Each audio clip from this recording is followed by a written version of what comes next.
Student, welcome to all of you. Okay, last video lecture में हमने exercise 6.3 discuss किया था, जिसमें हमने एक्सरसाइज 6.3 के हर एक क्वेश्चन को बहुत डिटेल फॉर्म में डिस्कस किया है। ठीक है, आई होप कि आप सब लोगों ने वो लास्ट वीडियो लेक्चर देखा होगा।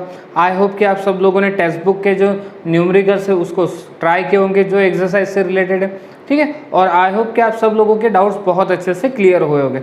ठीक है, सो अब हम लोग लाइन एंड प्लेन चैप्टर का जो प्लेन टॉपिक हमारा शुरू है उसको आगे कंटिन्यू करते हैं। तो आज का हमारा टॉपिक होने वाला है angle between two plane. Angle between two plane.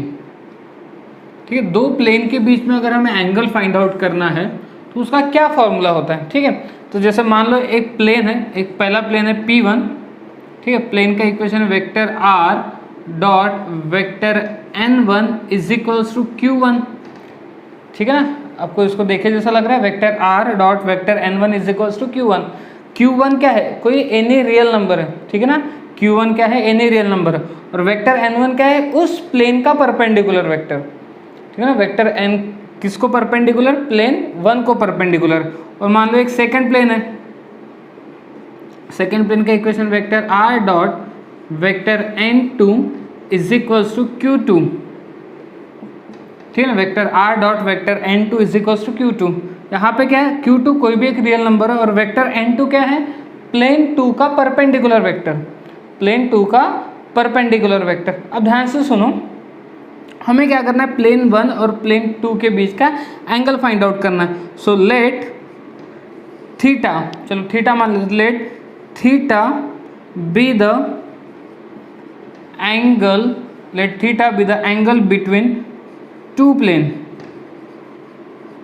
Theta क्या, एंगल बिटवीन टू प्लेन है। अब दो प्लेन के बीच का एंगल कैसे निकालते हैं, तो अगर आप उन दोनों प्लेन के जो नॉर्मल वेक्टर है, वेक्टर N1 और वेक्टर N2, उनके बीच का एंगल निकाल लो तो दो प्लेन के बीच का एंगल निकल जाएगा। ठीक है ना, बात समझ में आ रही है। आपको क्या करना है, प्लेन 1 का जो नॉर्मल वेक्टर है और प्लेन 2 का जो नॉर्मल वेक्टर है, उनके बीच का एंगल फाइंड आउट करना है। उन दोनों के बीच में जो एंगल होगा वही एंगल दोनों प्लेन के बीच में होगा। ठीक है ना, जैसे ये पहला प्लेन है, ये पहला वाला प्लेन है, ऊपर वाली जो पेन है ये इस फर्स्ट प्लेन का परपेंडिकुलर वेक्टर है। और ये सेकंड प्लेन है, ये जो मेरा सेकंड हैंड है ये वाला है, ये मेरा सेकंड प्लेन है। और नीचे वाली जो प्लेन है वो इस प्लेन का परपेंडिकुलर वेक्टर है। थोड़ा सा इमेजिन करने की कोशिश करो। अब ये दोनों प्लेन एक दूसरे को कैसे, दोनों प्लेन एक दूसरे को पैरेलल है, तो दोनों प्लेन के जो परपेंडिकुलर वेक्टर है यानी पेन 1 और पेन 2, ये दोनों एक दूसरे को कैसे, ये भी पैरेलल है। मतलब अगर मैं इन दोनों के बीच का एंगल निकाल पाऊँ तो मैं बोल दूंगा कि वही एंगल दो प्लेन के बीच का होगा। तो बस यही कंसेप्ट है कि आपको क्या करना है, प्लेन 1 का नॉर्मल वेक्टर पता करना है, प्लेन 2 का नॉर्मल वेक्टर पता करना है, और इन दो नॉर्मल वेक्टर के बीच का एंगल फाइंड आउट करो। तो एंगल बिटवीन टू वेक्टर कैसे फाइंड आउट करते हैं, सबको पता ही है, कॉस थीटा। ठीक है ना, याद है ना, angle between two vector cos theta is equals to vector N1 dot vector N2 upon mod of vector N1 into mod of vector N2। ठीक है, ये रहेगा फॉर्मूला। किसका formula, angle between two vector. कौन से दो वेक्टर, वेक्टर N1 और vector N2 के बीच में जो एंगल होगा वही। तो वेक्टर N1 और वेक्टर N2 के बीच में जो एंगल रहेगा वही एंगल दो प्लेन के बीच का हो जाएगा। बात क्लियर होगी। ओके, तो इसको एक तरीके से ऐसे ही बोल सकते कि cos थीटा इज इक्वल्स, अच्छा याद है वेक्टर N1 क्या, वेक्टर N के अलॉन्ग में कौन होता है, डायरेक्शन रेशो। तो मान लो इस वेक्टर N1 के अलॉन्ग में डायरेक्शन रेशो होंगे A1 B1 C1, vector N2 के अलॉन्ग में डायरेक्शन रेशो होंगे A2 B2 C2। तो दोनों का डॉट प्रोडक्ट कितना आएगा, यह आ जाएगा A1 A2 plus B1 B2 plus C1 C2 upon में मॉड ऑफ वेक्टर N1 कितना आएगा, under root of A1 square plus B1 square plus C1 square. और मॉड ऑफ वेक्टर N2 कितना आ जाएगा, अंडर रूट में, ठीक है ना, अंडर रूट में A2 square plus B2 square plus C2 square. तो ये रहेगा एंगल बिटवीन टू वेक्टर्स का formula, angle between two planes का formula in terms of direction ratio, और ये है in terms of normal vector के फॉर्म में। ठीक है, आई होप कि आप बात समझ पा रहे हो, क्योंकि सेम फॉर्मूला आपने वेक्टर चैप्टर में भी पढ़ के रखा है, सेम फॉर्मूला आपने वेक्टर चैप्टर में पढ़ा है, सिर्फ वहाँ पे तब हम लोग a1 a2 plus b1 b2 plus c1 c2 वहाँ पे हम लोग ना कंपोनेंट कहते थे, ठीक है ना, क्या बोलते थे, कंपोनेंट। अब यहाँ हमें बात अच्छे से पता है कि वेक्टर के अलॉन्ग में, ये जो वेक्टर है इसके अलॉन्ग में डायरेक्शन रेशो होते हैं, इसलिए डायरेक्शन रेशो के फॉर्म में आ गया। ठीक है, यहाँ तक बात क्लियर होगी। अच्छा, अगर मान लो ये दोनों प्लेन एक दूसरे को पैरेलल होते, तो दोनों प्लेन अगर एक दूसरे को पैरेलल होते, प्लेन वन पहली कंडीशन लेते परपेंडिकुलर की, ठीक है, प्लेन वन और प्लेन टू एक दूसरे को कैसे परपेंडिकुलर है, प्लेन वन और प्लेन टू एक दूसरे को परपेंडिकुलर है। अच्छा, दो प्लेन अगर परपेंडिकुलर है तो उनके जो नॉर्मल वेक्टर हो जाएंगे वो भी एक दूसरे को परपेंडिकुलर होंगे, यानी कि vector n1 is also perpendicular to vector n2। अच्छा, अगर ये दोनों एक दूसरे को परपेंडिकुलर तो वेक्टर n1 और वेक्टर n2 का डॉट प्रोडक्ट कितना आएगा, 0 आ जाएगा। वेक्टर n1 और वेक्टर n2 का डॉट प्रोडक्ट 0, यानी कि a1 a2 plus b1 b2 plus c1 c2 इसके वैल्यू कितनी आ जाएगी, 0 आ जाएगी। a1 b1 c1 क्या है, a1 b1 c1 direction ratio है, किसके अलॉन्ग के, वेक्टर n1 के। वेक्टर n1 क्या है, perpendicular vector to the plane. a2 b2 c2 क्या है, ये भी डायरेक्शन रेशो, किसके अलॉन्ग में, वेक्टर n2 के। वेक्टर n2 क्या है, परपेंडिकुलर वेक्टर है, किसको परपेंडिकुलर है, प्लेन 2 को। ठीक है, अगर मान लो ये दोनों प्लेन एक दूसरे को पैरेलल होते हैं, प्लेन 1, ठीक है ना, plane 1 is parallel to plane 2, plane 1 और प्लेन 2 एक दूसरे को पैरेलल होते हैं, तो इनके जो डायरेक्शन रेशो है a1 अपॉन a2, इसका रेशो इक्वल में आएगा b1 अपॉन b2 के, और ये इक्वल में आएगा c1 अपॉन c2 के। तो ये पैरेलल के लिए कंडीशन है कि अगर दो प्लेन एक दूसरे को पैरेलल है तो ये कंडीशन आएगी, दो प्लेन अगर एक दूसरे को परपेंडिकुलर है तो ये कंडीशन आएगी। ठीक है, तो बस यही कंसेप्ट अपने को ध्यान रखना है। एंगल बिटवीन टू प्लेन्स का अगर formula, angle between two plane अगर हमें फाइंड आउट करना है तो ये फॉर्मूला यूज कर लो या फिर ये फॉर्मूला यूज कर लो, डिपेंड करता है ना कि डाटा हमारे पास क्या दिया है। वेक्टर के फॉर्म में अगर दिया है, वेक्टर के फॉर्म में अगर दिया है तो ये फॉर्मूला लगेगा। कार्टेशियन फॉर्म में अगर दिया है तो वहाँ से आप a1 b1 c1 निकालो, a2 b2 c2 निकालो, तो ये मिल जाएगा। ठीक है ना, बात क्लियर होगी। ओके, तो अभी हमने एक फॉर्मूला देखा जिसका यूज़ करके हम दो प्लेन के बीच का एंगल निकाल सकते हैं। आप समझ पा रहे हैं, दो प्लेन के बीच का अगर एंगल निकालना तो फॉर्मूला कौन सा यूज़ करना है। अब नेक्स्ट टॉपिक पे आते हैं और उसका टॉपिक का नाम है angle between line and plane.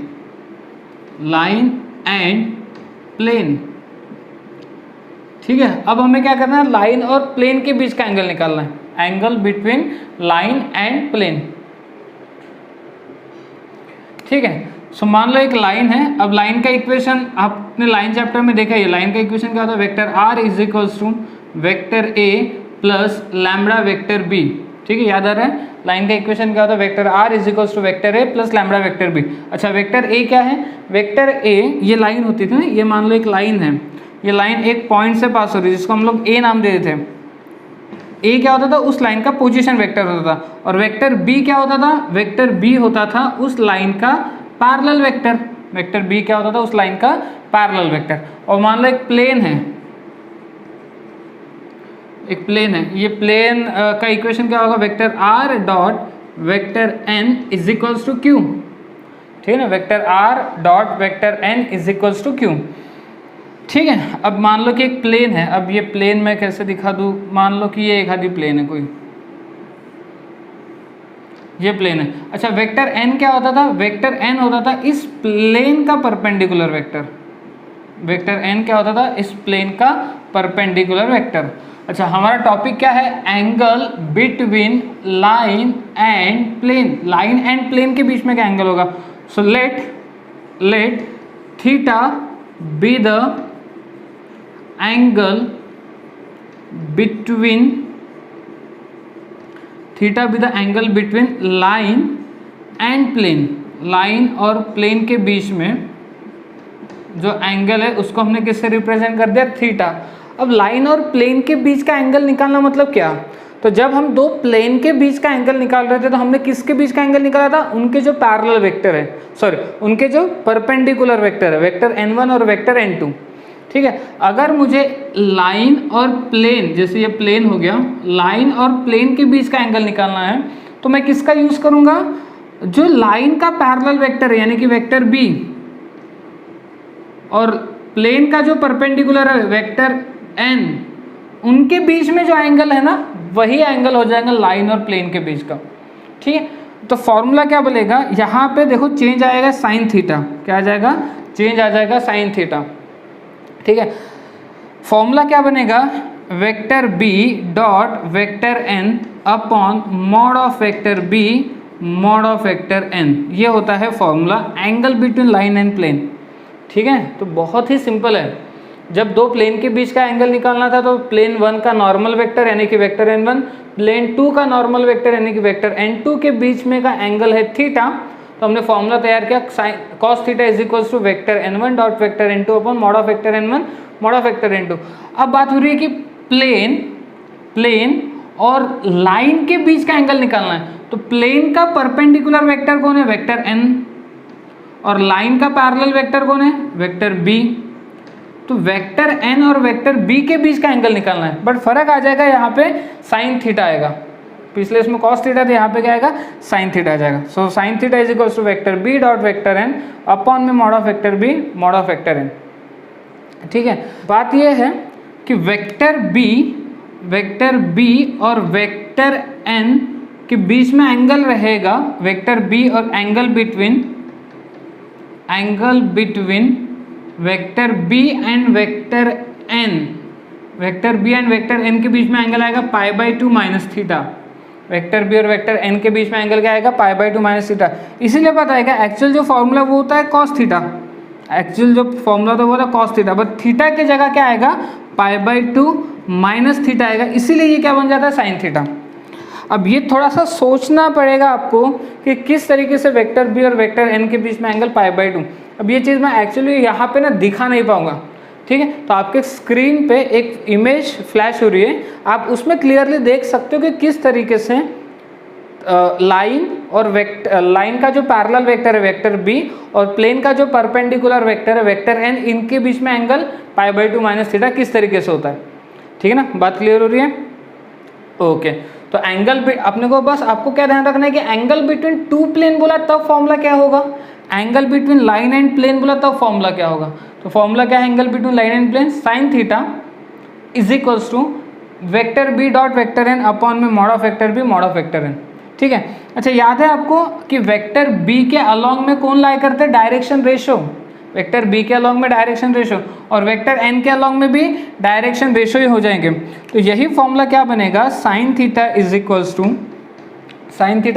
To vector B के अलॉन्ग में direction ratio a1 b1 c1 होंगे, वेक्टर एन के अलॉन्ग में direction ratio a2 b2 c2 होंगे, तो उनका डॉट प्रोडक्ट कितना आएगा, a1 a2 plus b1 b2 plus c1 c2, ये आ जाएगा, अपॉन में मॉड ऑफ वेक्टर b कितना आएगा, अंडर रूट में, ठीक है ना, अंडर रूट में a1 square plus b1 square plus c1 square into under root of a2 square plus b2 square plus c2 square. ठीक है, ये रहेगा angle between line and plane का formula in terms of direction ratio, और ये in terms of vector B and vector N. ठीक है, okay, condition देखो, कंडीशन, पहली कंडीशन, प्लेन ये लाइन को परपेंडिकुलर है, प्लेन अगर लाइन को परपेंडिकुलर है तो इसका मतलब हो जाएगा प्लेन का जो वेक्टर n है और लाइन का जो पैरेलल वेक्टर है वेक्टर b, ये एक दूसरे को हो जाएंगे पैरेलल, ये एक दूसरे को कैसे हो जाएंगे, पैरेलल। अगर ये एक दूसरे को पैरेलल हो गए तो इसका मतलब इसके अलॉन्ग में डायरेक्शन रेशो और इसके अलॉन्ग के डायरेक्शन रेशो का रेशो इक्वल हो जाएगा, a1 upon a2 is equals to b1 upon b2 is equals to c1 upon c2।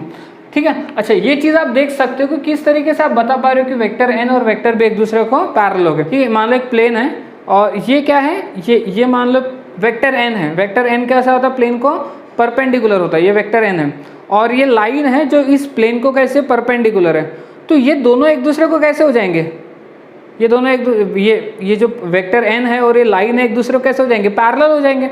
दिखाई दे रहा है आपको आसानी से कि अगर लाइन प्लेन को परपेंडिकुलर है तो लाइन और वेक्टर n एक दूसरे को कैसे हो जाएंगे, पैरेलल हो जाएंगे। तो यही तो हमने बोला है ना कि वेक्टर n और लाइन का जो पैरेलल वेक्टर है वो एक दूसरे को कैसे हो जाएंगे, पैरेलल हो जाएंगे। ठीक है। अच्छा, अब बात आती है कि अगर सेकेंड सिचुएशन की मैं बात करूं, ठीक है ना, सेकेंड सिचुएशन की अगर मैं बात करूं कि प्लेन और लाइन एक दूसरे को पैरेलल है, प्लेन और लाइन एक दूसरे को पैरेलल है।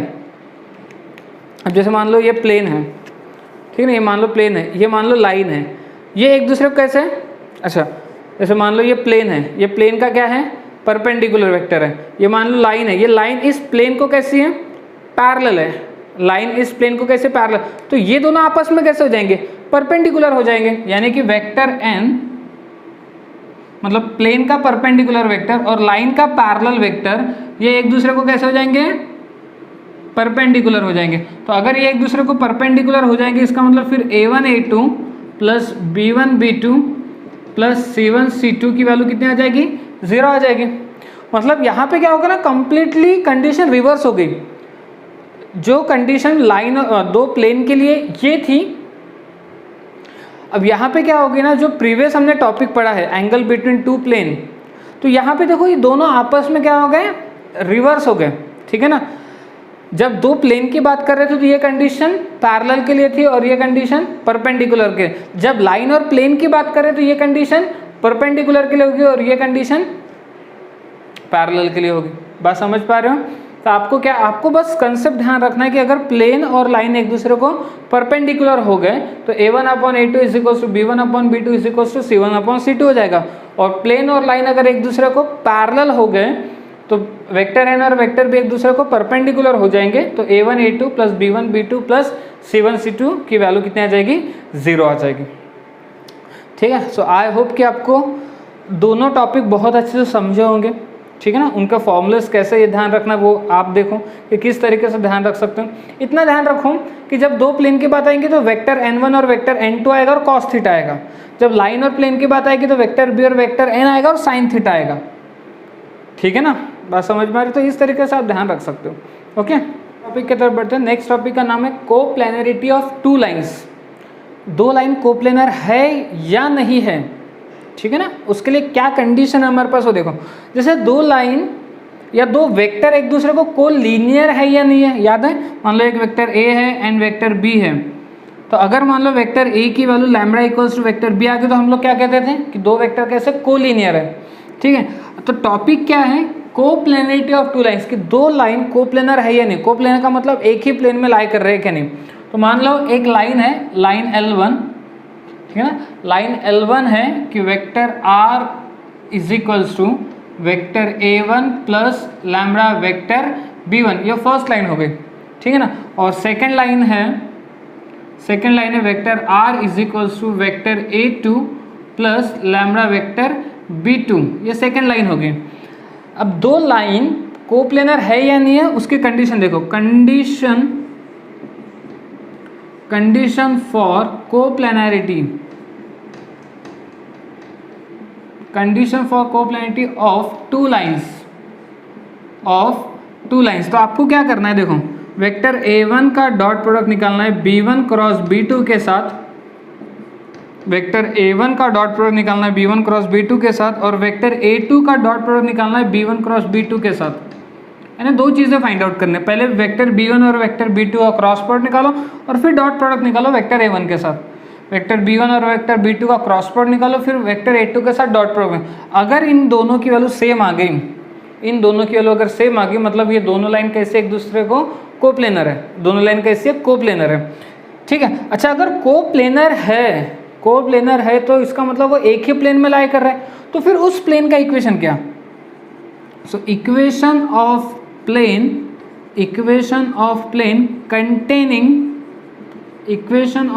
Containing both the lines.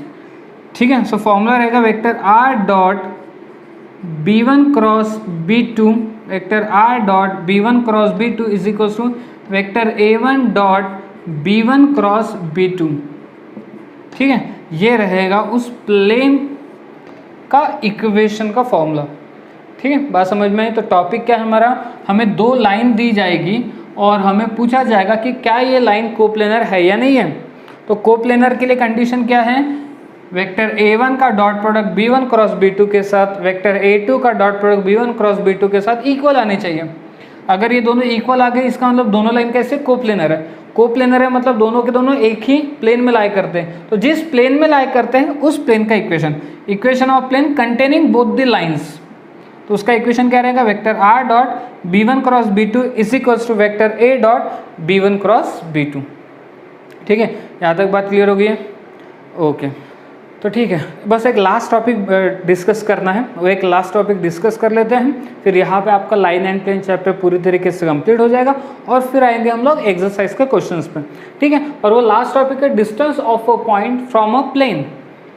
ठीक है, जैसे मान लो एक आदि ये प्लेन है आपके पास, ये प्लेन है, इस प्लेन का equation vector r dot vector n is equals to q। ठीक है ना, प्लेन का इक्वेशन क्या है, vector r dot vector n is equals to q।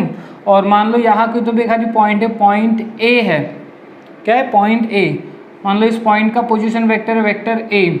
तो हमें क्या बोला गया, इस पॉइंट का इस प्लेन से परपेंडिकुलर डिस्टेंस, मान लो ये am क्या है, परपेंडिकुलर डिस्टेंस है। तो बस अपने को इसका एक फॉर्मूला याद रखना होता है और वो फॉर्मूला मॉड के अंदर, तो वो याद कैसे रखना, वेक्टर r के जगह बस वेक्टर a रख दो।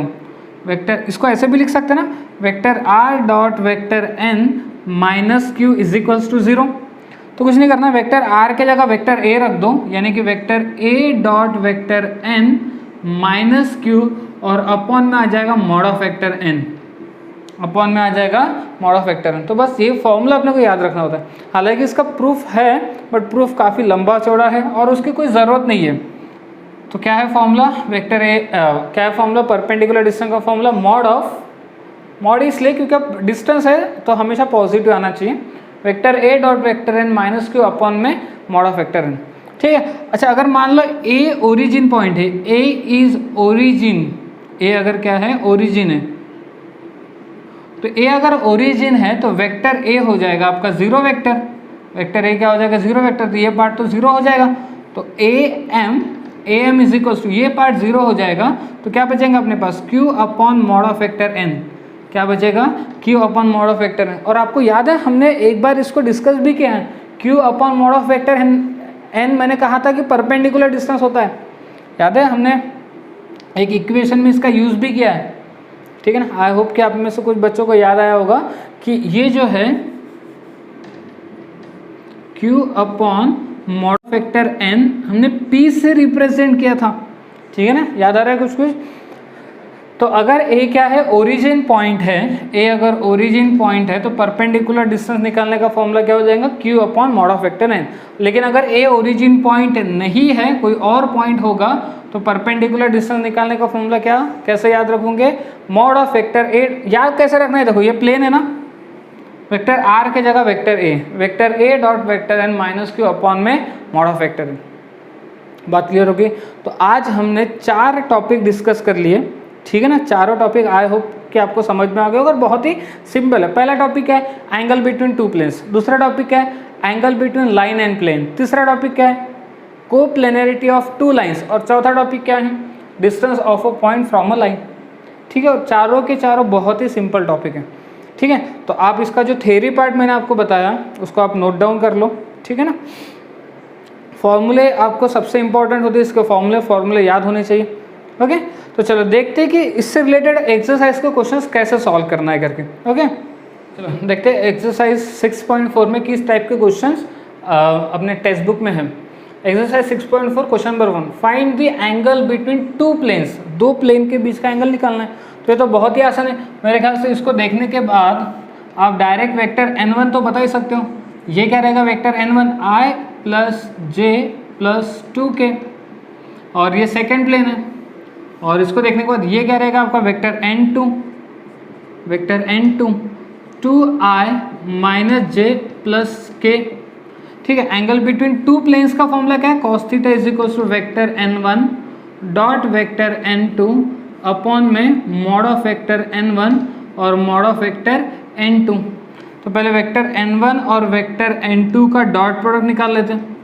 ठीक है। वेक्टर n1 और वेक्टर n2 का i कंपोनेंट 1 i कंपोनेंट 2 तो ये 2 आएगा, j कंपोनेंट 1 j कंपोनेंट -1 तो -1 आएगा, k कंपोनेंट 2 k कंपोनेंट 1 तो +2 आ जाएगा। तो वेक्टर n1 और वेक्टर n2 का डॉट प्रोडक्ट कितना आ गया 3। अच्छा मॉड ऑफ वेक्टर n1 कितना आएगा, वेक्टर n1 का मॉड कितना आएगा 1 का स्क्वायर 1 + 1 का स्क्वायर 1 + 2 का स्क्वायर 4 तो कितना हो गया ये √6, कितना हो गया √6। और फिर vector mod of vector n2, mod of vector n2 कितना आएगा अंडर रूट में 2 का स्क्वायर 4 -1 का स्क्वायर 1 1 का स्क्वायर 1 ये भी आ गया √6। बस फॉर्मूले में पुटअप करो आंसर निकालो। वेक्टर n1 और वेक्टर n2 का डॉट प्रोडक्ट कितना 3, mod of vector n1 √6, mod of vector n2 √6। So cos theta is equals to 3/6, 3/6 का मतलब 1/2। सो कॉस के किस एंगल पे वैल्यू 1/2 आती है 60 पे, तो आंसर आ जाएगा 60 डिग्री। तो एंगल बिटवीन टू प्लेन्स का एंगल बिटवीन टू प्लेन्स कितना आ गया 60 डिग्री। तो बहुत ही सिंपल है, तो कम्प्लीटली फॉर्मूला बेस है, आपको बस वेक्टर n1 और वेक्टर n2 पता करना है और फॉर्मूले में पुटअप कर देना। ओके चलो exercise 6.4 question number 2। Question number 2 में क्या बोला है, find the angle between the line, ये लाइन का इक्वेशन दिया है ठीक है ना, एंड द प्लेन, और ये प्लेन का इक्वेशन दिया। तो मेरे ख्याल से लाइन और प्लेन को देखने के बाद vector r is equals to ये vector a plus lambda vector b, तो हमें वेक्टर b की ज़रूरत है। वेक्टर b कितना 2i + 3j - 6k, और ये प्लेन है तो vector r dot vector n, तो ये हो जाएगा vector n is equals to 2i - j + k। ठीक है, angle between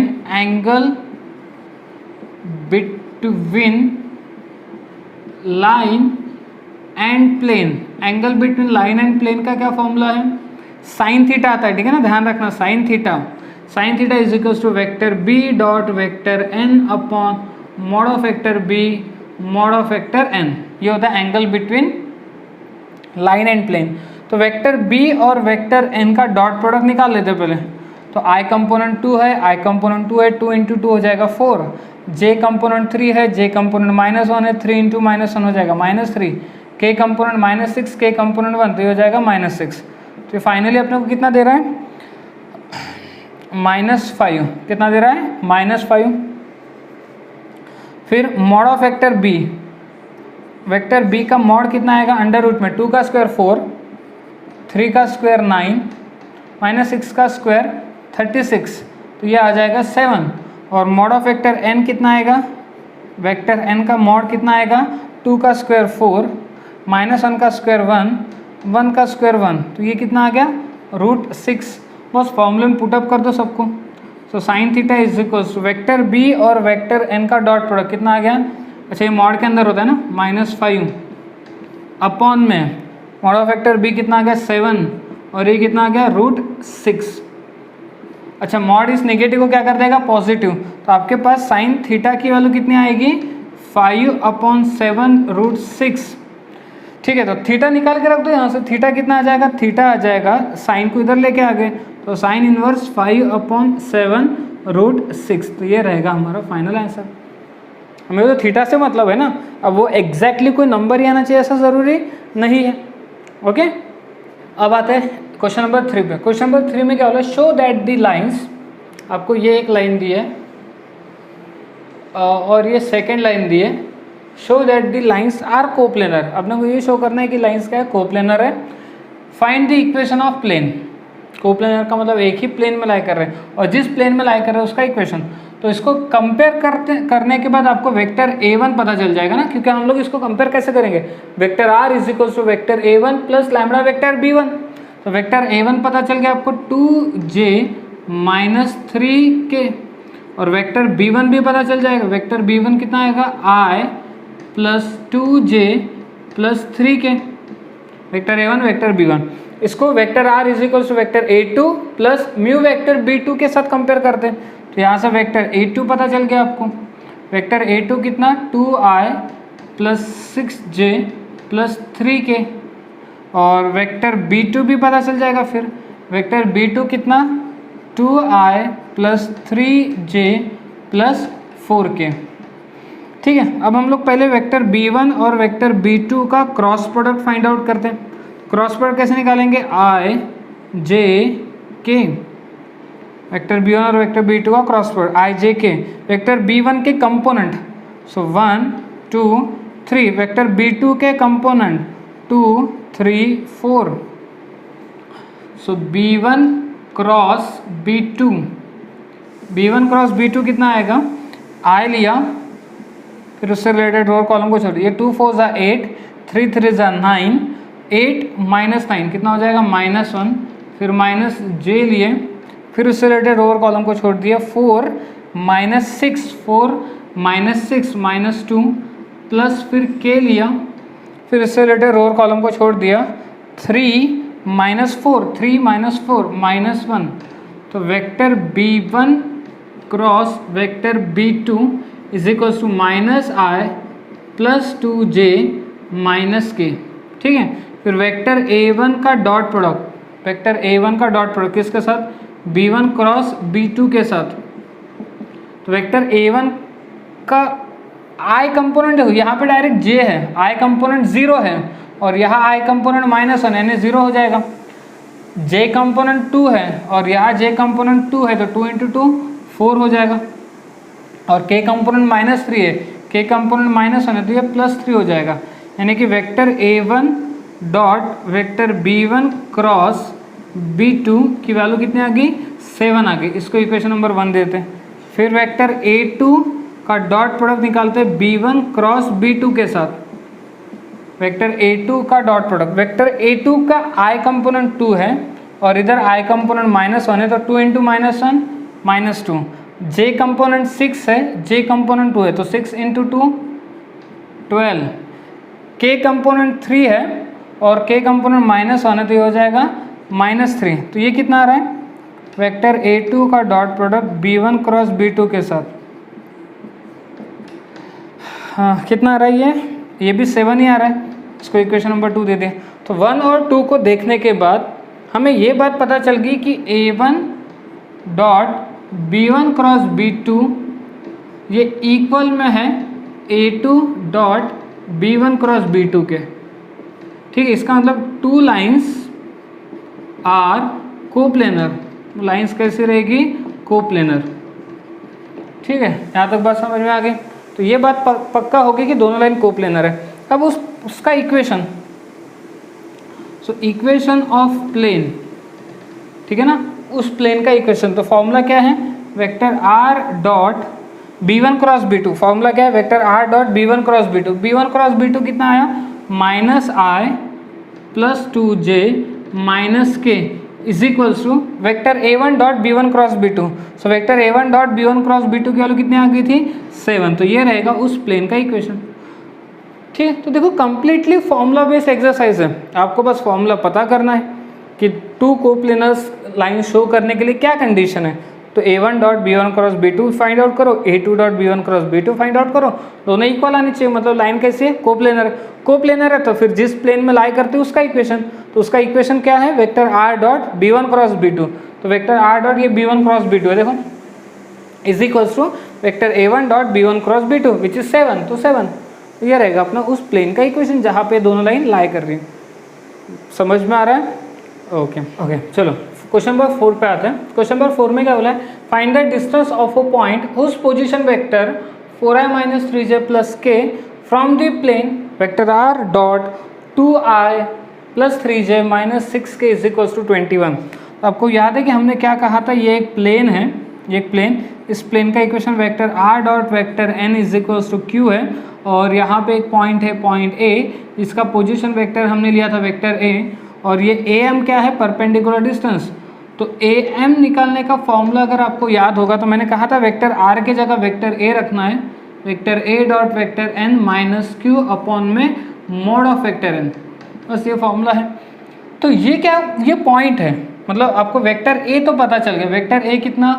4i minus 3j plus k, ये वेक्टर है। और जब आप इसको प्लेन के इक्वेशन के साथ कंपेयर करोगे तो vector r dot vector n is equals to q, यानी कि वेक्टर n आपको पता चल गया 2i plus 3j minus 6k, और Q भी आपको पता चल गया, Q कितना 21।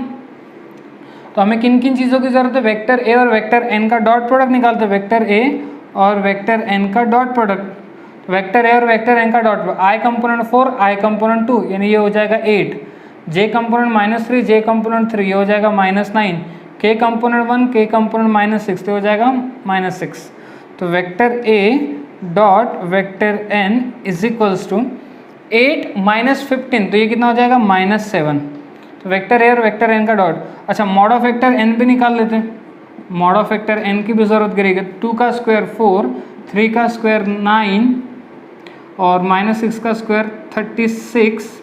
तो मॉड ऑफ वेक्टर एन कितना 7 आ गया। तो बस फॉर्मूले में पुटअप कर देते थे, आंसर निकाल दो। वेक्टर ए और वेक्टर एन का डॉट प्रोडक्ट -7 माइनस क्यू कितना 21 अपॉन में मॉड ऑफ वेक्टर एन कितना 7, तो कितना आ गया आंसर, ऊपर में आ गया -28 अपॉन में 7 यानी कि -4। तो फाइनल आंसर आएगा 4 यूनिट। तो जो परपेंडिकुलर डिस्टेंस है वो कितना आ गया 4 यूनिट। तो देखो कितने सिंपल क्वेश्चन, आप समझ पा रहे हो कि आपको बस क्या करना है, आपको बस फॉर्मूला याद करना है, फॉर्मूला याद करो और कंडीशन के हिसाब से फॉर्मूला लगाओ, ठीक है ना। ओके तो अब आते हैं एक्सरसाइज 6.4 के लास्ट क्वेश्चन पे, क्वेश्चन नंबर 5 पे। अब यहाँ पे देखो ध्यान से क्या बोला, find the distance of the point 1 1 -1 from the plane 3x + 4y - 12z + 20 = 0। तो देखो एक्चुअली हमारे पास जो प्लेन होता है उसका कार्टेशियन फॉर्म क्या होता है, ax + by + cz = q, ये कार्टेशियन फॉर्म होता है। अच्छा ए बी सी क्या होते हैं, ए बी सी होते हैं direction ratio, a b c क्या होते हैं डायरेक्शन रेशो, और ए बी सी किसके अलॉन्ग में लाई करते हैं, वेक्टर एन के अलॉन्ग में, यानी ए आई + बी जे + सी के, बात समझ में आ रही है। और यहाँ पे जो पॉइंट होता है तो पॉइंट के कोऑर्डिनेट हम लोग x1 y1 z1 से दिखाते हैं, ठीक है। और ये हो गया परपेंडिकुलर डिस्टेंस। तो यहाँ से वेक्टर ए कितना हो जाएगा, वेक्टर ए हो जाएगा x1i + y1j + z1k, ये आ जाएगा वेक्टर ए। सो बस वेक्टर ए पता चल जाएगा, वेक्टर एन पता चलेगा। वैसे हमें पॉइंट ए, इसे ए मान लेना है, 1 1 -1 तो ये वेक्टर ए हो जाएगा, i + j - k। और इसको जब मैं कंपेयर करूंगा तो a की वैल्यू कितनी आएगी 3, b की वैल्यू कितनी आएगी 4, c की वैल्यू कितनी आएगी -12, और 20 को उधर शिफ्ट करेंगे तो q की वैल्यू कितनी आएगी -20, क्योंकि जो स्टैंडर्ड इक्वेशन उसमें q राइट साइड में होता था, तो ये जब मैं 20 को उधर शिफ्ट करूँगा तो -20। तो a b c से हम वेक्टर n बता सकते हैं, क्योंकि वेक्टर n क्या होता है ai + bj + ck। तो वेक्टर n कितना हो जाएगा 3i + 4j - 12k, बस ये इन्हीं दोनों की ज़रूरत है हमें। अच्छा मॉड ऑफ वेक्टर n भी निकाल लेते हैं, ज़रूरत गिरेगी आगे। तो अंडर रूट में 3 का स्क्वायर 9, 4 का स्क्वायर 16 - 12 का स्क्वायर 144। तो मॉड ऑफ वेक्टर n कितना हो जाएगा, ये हो जाएगा 169, और 169 मतलब ये किसका स्क्वायर रूट क्या है इसका 13। ओके तो vector a dot vector n कितना आएगा, वेक्टर a और वेक्टर n का dot product, i component 3 i component 1 i component 3 तो ये हो जाएगा 3, j कंपोनेंट 1 j कंपोनेंट 4 तो ये हो जाएगा 4, k कंपोनेंट -1 k कंपोनेंट -12 तो ये हो जाएगा +12। तो vector a dot vector n = ये हो जाएगा कितना 16 + 3 19। बस फॉर्मूला आपको पता ही है, डिस्टेंस फॉर्मूला क्या है, mod of vector a dot vector n -q upon में mod of vector n। So vector a और वेक्टर n का डॉट प्रोडक्ट कितना आ गया 19 माइनस q कितना आ गया -20 तो ये +20 हो जाएगा, अपॉन में ये कितना आ गया 13, तो ऊपर में कितना आ गया 39, नीचे में 13 तो ये आएगा 3 यूनिट, कितना आ जाएगा 3 यूनिट। तो ये आएगा अपना distance of a point from a plane, ठीक है। तो आई होप कि आपको ये चीज़ें समझ में आएगी।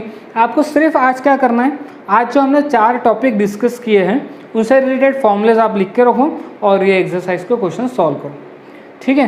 तो यहाँ हमारा line and plane state board का जो पार्ट है वो पूरी तरीके से कंप्लीट हो चुका है, ठीक है। अभी आप लोगों की रिस्पॉन्सिबिलिटी क्या है कि इसके जो मिसलेनियस है वो सॉल्व करना, ठीक है ना। फिलहाल अभी मैं मिसलेनियस सॉल्व करा के नहीं दूंगा, ठीक है ना, मैं नेक्स्ट चैप्टर पे आऊँगा। बट आपका काम क्या है कि इस चैप्टर के मिसलेनियस के सारे क्वेश्चंस ट्राई करना, और जो भी डाउट्स आते हैं उस डाउट्स को फिलहाल रहने दो। जैसे ही मुझे टाइम मिला वैसे ही मैं मिसलेनियस में नया वीडियो बना के आपको अपलोड कर दूँगा। ओके, तो ठीक है, आज हम लोग यहीं पे स्टॉप होते हैं। वीडियो पसंद आए तो वीडियो को लाइक करो, लाइक करना भूलो मत, ठीक है ना। अपने जो फ्रेंड्स हैं उनके साथ इस वीडियो को शेयर करो, चाहे वो आपके इंस्टीट्यूट के हो चाहे आपके इंस्टीट्यूट के ना हो, अपने फ्रेंड्स के साथ शेयर करो, ताकि लॉकडाउन की जो ये सिचुएशन है जिसमें वो लोग अभी फ़िलहाल अगर फ्री बैठे हैं तो उनका भी कुछ ना कुछ बेनिफिट हो जाएगा। तो आप लोगों की एक मॉरल रिस्पॉन्सिबिलिटी बनती है कि आप अपने फ्रेंड्स की थोड़ी हेल्प करो, ताकि उसका भी थोड़ा बहुत बेनिफिट हो जाए इससे, ठीक है। ओके, तो नेक्स्ट वीडियो लेक्चर में हम लोग एक नए चैप्टर के साथ डिस्कस करेंगे, नया चैप्टर देखेंगे, ठीक है। ओके।